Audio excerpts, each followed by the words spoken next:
ये मेरे पास अभी टीवी आई है, तो मैंने इसके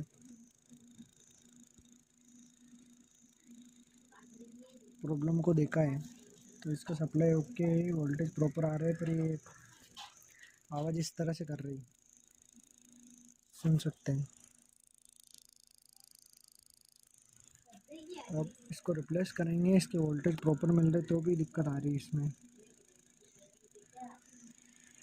अब देखता हूँ, देखिए इसमें जो भी होता है प्रॉब्लम आपको बताते हैं, तो आगे बने रहिए आप।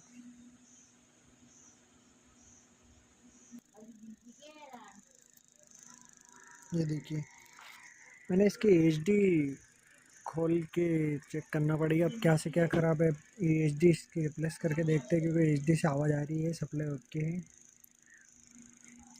ठीक है दोस्तों, मिलते हैं, थोड़ा टाइम लगेगा खोलने में।